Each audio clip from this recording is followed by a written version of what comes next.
लखनऊ भारत के सर्वाधिक आबादी वाले राज्य उत्तर प्रदेश की राजधानी। लखनऊ शहर अपनी खास नजाकत, तहजीब वाली बहुसंस्कृति खूबी और चिकन की कढ़ाई के काम के लिए जाना जाता है। ये इलाका अपने चिकन के दुकानों और मिठाइयों की दुकानों की वजह से मशहूर है। यहाँ का अमीनाबाद दिल्ली के चांदनी चौक की तरह का बाजार है जो शहर के बीचों बीच स्थित है। यहाँ थोक का सामान, महिलाओं का सजावटी सामान, वस्त्र आभूषण आदि का बड़ा और पुराना बाजार है। दिल्ली के ही कनॉट प्लेस की तरह यहाँ का दिल है हजरतगंज। यहाँ खूब चहल पहल रहती है। इसी चहलकदमी के बीच नवाबों के इस शहर में रूरल आउटरीच ने centre for agriculture and rural development और भागीदारी एग्रो नेटवर्क के साथ मिलकर एग्री एंटरप्रेन्योरशिप कॉन्क्लेव 2015 का आयोजन किया। ये एक बड़ा कदम है कि सारे प्रदेश में उत्तर प्रदेश बड़ा लीड कर रहा है एग्रीकल्चर एंटरप्रेन्योरशिप में। कोई 15,000 के आसपास एग्रीकल्चर एंटरप्रेन्योर प्रदेश में हैं। उसमें से कोई 600 यहाँ पे आज इकट्ठा हुए हैं सारे ज़िलों से।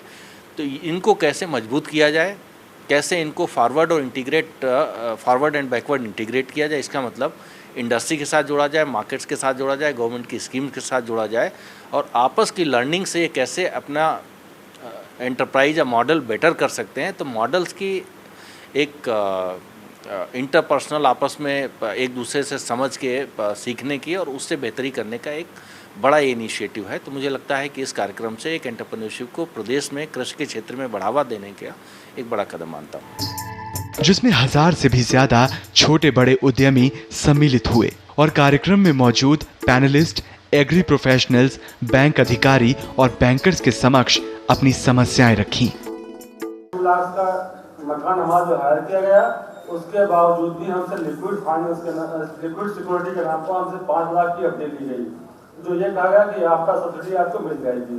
बट सब्सिडी तो हमारे अकाउंट में होल्ड अप हो गई, बट आज तक हमको सब्सिडी नहीं दी जा रही।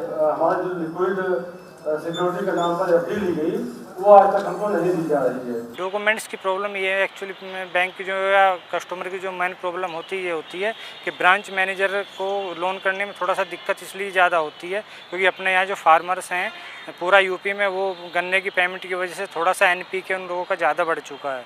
बैंक में डिफ़ाल्टर्स जो ज़्यादा हो चुके हैं उस वजह से बैंक में जो फाइनेंस करने से ब्रांच मैनेजर थोड़ा सा डरता है और उसी की वजह से वो उसके लिए अपना जो है गारंटी के रूप में या तो ज़मीन का फ़र्द वगैरह या कुछ अपना प्लॉट का डॉक्यूमेंट्स वगैरह वो ज़्यादा मांगते हैं। मेनली तो यही है, फाइनेंशियली समस्या ही है सबसे ज़्यादा, तो और तो कोई समस्या नहीं है क्योंकि हम सारी फाइल वगैरह भी सब तैयार कर लेते हैं, सब कुछ कर लेते हैं, लेकिन फिर भी हमें धक्के खाने पड़ते हैं। तो यहाँ पे बड़ी समस्या है, नाबार्ड की तरफ से थोड़ा इस पर ध्यान दिया जाए। कॉन्क्लेव से अवगत कराते हुए रूरल आउटरीच के chief executive officer Siddharth Gautam ने बताया कि छोटे उद्यमियों को व्यापार करने में बहुत सारी परेशानियों का सामना करना पड़ता है। साथ ही सरकार द्वारा उद्यमियों के विकास के लिए बहुत सारी योजनाएं और सुविधाएं उपलब्ध कराई जाती हैं, जिनकी जानकारी किसानों और उद्यमियों को नहीं होती। अब इसमें उत्पादन करने के लिए हमारे यहाँ कई स्कीमें लागू हैं, जैसे हमारे राष्ट्रीय एकीकृत बागवानी विकास मिशन भारत सरकार के सहयोग से लागू की जा रही है। इसमें उत्तर प्रदेश सरकार का भी 50% सहयोग रहता है। इसके अंतर्गत जो हमारा क्षेत्र विस्तार कार्यक्रम होता है, जैसे फल सब्जियों का विशेष रूप से आम, अमरूद, केला क्या एरिया एक्सपेंशन किया जाता है। इसके साथ ही उनके मार्केटिंग की व्यवस्था इसमें की जाती है।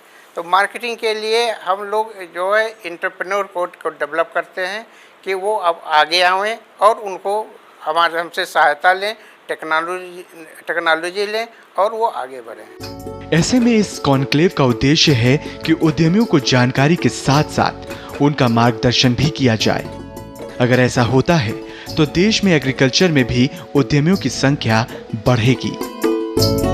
ओवरऑल मैंडेट यही है कि जितना कॉरपोरेट का ग्रास रूट के इन एंटरप्रेन्योर्स के साथ इंटरफेस मजबूत होगा, वो टेक्नोलॉजी जो इंस्टीट्यूशंस ने डेवलप की है, चाहे ICR हो, CSIR हो, वो लैब टू लैंड का कॉन्सेप्ट तभी विजुलाइज हो सकता है जब ये बीच की कड़ी को मिनिमाइज किया जा सके। इसी के रूप में हमने इस कार्यक्रम को आज यहाँ आयोजित किया है। आज एग्रीकल्चर क्षेत्र तेजी से आगे बढ़ रहा है।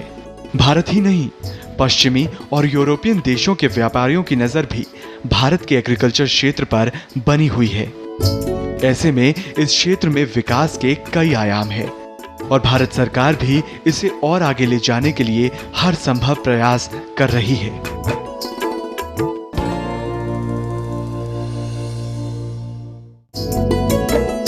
एग्रीकल्चर क्षेत्र में आज भी किसान उद्यमी पुरानी एग्रीकल्चर पद्धतियों के अनुसार व्यवसाय करते हैं, जिससे उन्हें कई बार व्यवसाय में नुकसान झेलना पड़ता है। ऐसे में अगर कुछ नए उपकरणों और नई तकनीकों के माध्यम से व्यापार किया जाए तो समय और धन की बचत के साथ साथ मुनाफे को भी बढ़ाया जा सकता है। मैं एक शब्द में कह सकता हूं कि अगर किसानों की बात की जाए, जो भारत या उत्तर प्रदेश की बात कही जाए, तो लगभग 70% खेती पर निर्भर करते हैं और उनका जो दाम मूल्य है जो लगाया जाता है, अगर टेक्नोलॉजी मॉडर्न उसके ऊपर नहीं करेंगे इंक्लूसिव, तो उसको खेती को छोड़ने पे मजबूर होगा। इसलिए हर क्षेत्र में और शुरू के स्टेप से फार्म से लेकर उसके प्रोड्यूस तक और प्रोड्यूस से लेकर मार्केट तक, वैल्यू एडिशन में और कंज्यूमर तक पहुंचने में टेक्नोलॉजी का ही यूज़ है। और एक्चुअल टेक्नोलॉजी समय पर, और जो टेक्नोलॉजी हो वो भी हमारे किसानों पे, गांवों में, शहरों में और बड़े शहरों में, तो उस पर अगर कोई टेक्नोलॉजी जैसी जो इलाका है, जो प्रोड्यूस है, हम सब्जियों में कर रहे हैं, फलों में कर रहे हैं, या एग्रीकल्चर से रिलेटेड कोई भी है, पोल्ट्री है, फिशरीज़ है, एनिमल हस्बेंड्री है, फॉरेस्ट्री है, सब में टेक्नोलॉजी है। इस दौरान मौजूद रहे एग्रीकल्चर विभाग के अधिकारियों ने यहाँ मौजूद उद्यमियों की समस्याओं को सुना और उन समस्याओं का समाधान जल्द से जल्द निकालने की बात कही।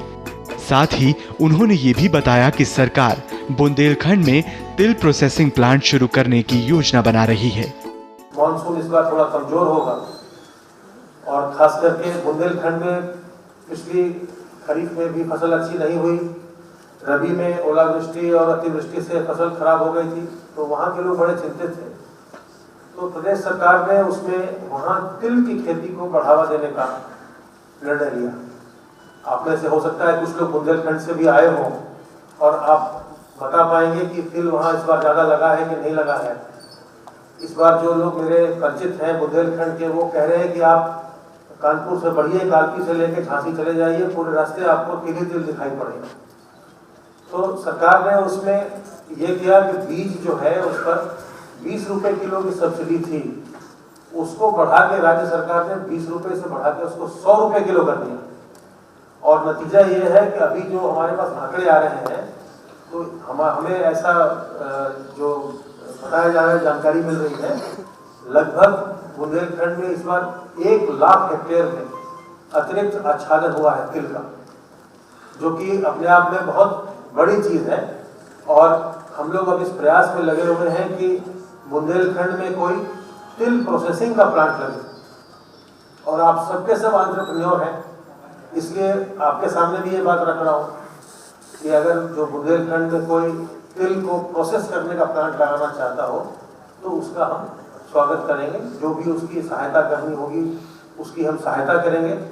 और जो भी चीज़ें, जो सुविधाएं वहाँ अनुमन्य हैं, चाहे वो मंडी शुल्क में छूट की बात हो या और कोई सब्सिडी की बात हो या और कोई भी लाइसेंस दिलाने में सहायता की बात हो, वो सब हम लोग उनकी वैसे एंटरप्रेन्योर्स की हम सहायता करने को कृत संकल्प में तैयार हैं, ताकि उस क्षेत्र का विकास हो। 31% के करीब प्रदेश की जो इनकम है वो एग्रीकल्चर से आती है।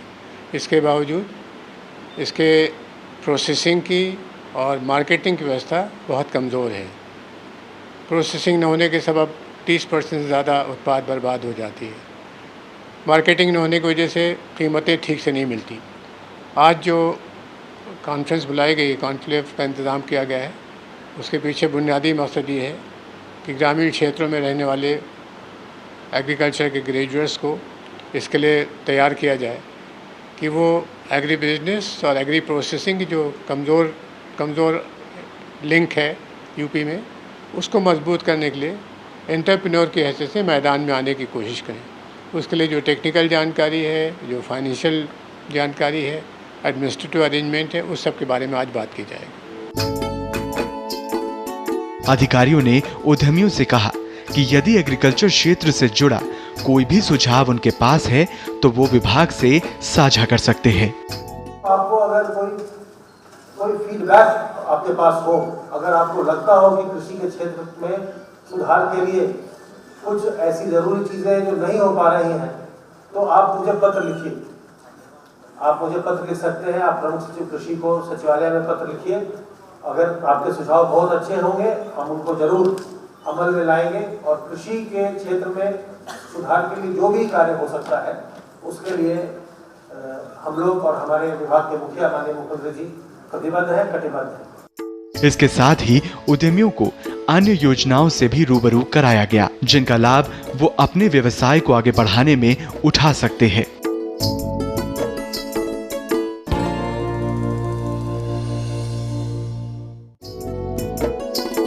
छोटे उद्यमी व्यापार के लिए पूरी तरह से बैंक लोन पर निर्भर होते हैं और बैंक से लोन लेने में ही उन्हें सबसे ज्यादा परेशानी होती है।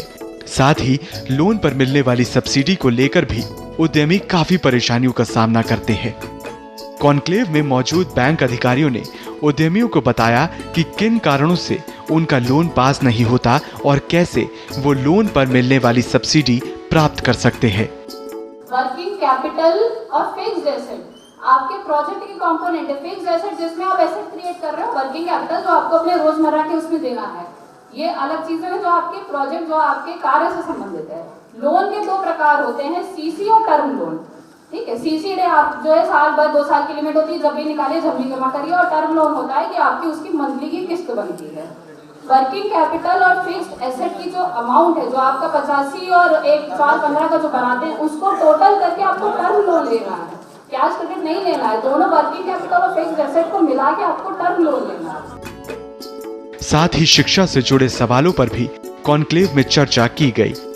एग्रीकल्चर टेक्नोलॉजी मैनेजमेंट एजेंसी के डायरेक्टर M.K. उपाध्याय ने कहा कि सरकार को उन किसानों और उद्यमियों की मदद करनी चाहिए जिन्हें प्राकृतिक आपदा का सामना करना पड़ा।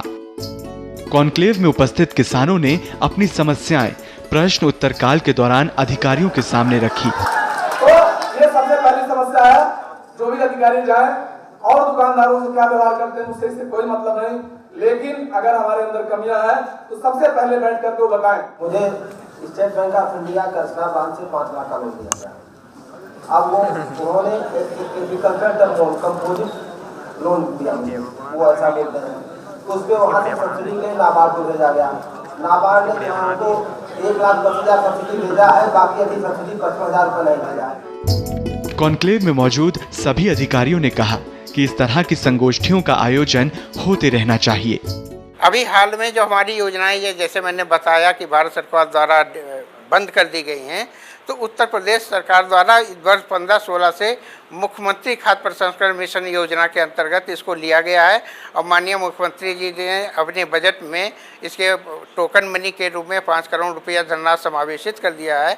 वो जल्दी ही मुक्त हो जाएगा, तो उन किसानों को भी लाभ मिलेगा, उद्यमियों को लाभ मिलेगा जो इससे अभी आगे जुड़ना चाहते हैं। जो लोग अपना जिनकी जो है लोन से संबंधित जो समस्याएं हैं उनको जो है बैंक जो रीजनल इंस्टीट्यूट है, हमारे फाइनेंशियल इंस्टीट्यूट है, वहाँ पर जो हम सोल्व नहीं हो सकती, उन जो यहाँ पर अधिकारी आए हुए हैं उनके माध्यम से जो है हम उसको सोल्व करा सकते हैं। इस तरीके की तो कॉन्फ्रेंस होती रहनी चाहिए। इसमें जो आज एग्रीकल्चर के बारे में काफ़ी ज्ञान मिला है और काफ़ी ऐसी बातें सीखने को मिली हैं जो हमारे तक नहीं पहुँचती, तो काफ़ी अच्छा प्रोग्राम रहा। लोगों को नाबार्ड में सब्सिडी में कैसे दिक्कत होती है, उस प्रॉब्लम का फेस हमें कैसे करना है, कैसे कैसे एग्रीकल्चर की जो नई योजनाएं हैं उनके बारे में हमें यहाँ की पता लगा। और जो एग्रीकल्चर के कॉन्क्लेव या एग्रीप्रेन्योर्स जो हैं वो अपना ट्रेनिंग के बाद में जो अपना नया बिजनेस सेटअप करते हैं उन नए लोगों को उनसे प्रेरणा मिलती है। स्कीमें चलाई जा रही हैं, उसको लेकर जो दिक्कतें हैं उसके बारे में भी एक खुले रूप से यहाँ चर्चा की जाए, इसलिए एक ऐसे प्लेटफॉर्म का आयोजन इस एक दिन के कॉन्क्लेव का हम लोगों ने किया है।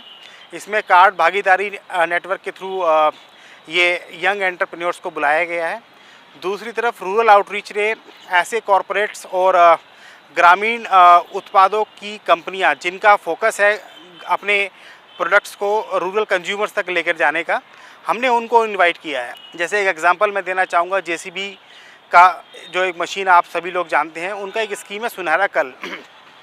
गांव देहात में बेरोजगारी की समस्या है, लेकिन अगर कोई एंटरप्रेन्योर बनना चाहता है, 2 से 3 लाख की इन्वेस्टमेंट करना चाहता है, तो सुनहरा कल कार्यक्रम के अंतर्गत वो एक जेसीबी फाइनेंस करा सकते हैं, जिससे महीने में 50 से 60 हज़ार रुपये की उसकी आमदनी होनी शुरू हो जाती है। तो ऐसे तमाम कार्यक्रम और entrepreneurship programmes in rural focus corporates हमारे साथ यहाँ लेकर आए हैं, जिसकी चर्चा हम लोग इस सेशन के दौरान करेंगे। और ये agri entrepreneurs seed, fertiliser, pesticides तो रोज़ाना किसानों को बेच ही रहे हैं, साथ में ये इस तरह की नई नई स्कीम्स जो कॉर्पोरेट्स लेकर आ रहे हैं उसके बारे में भी जानकारी देंगे।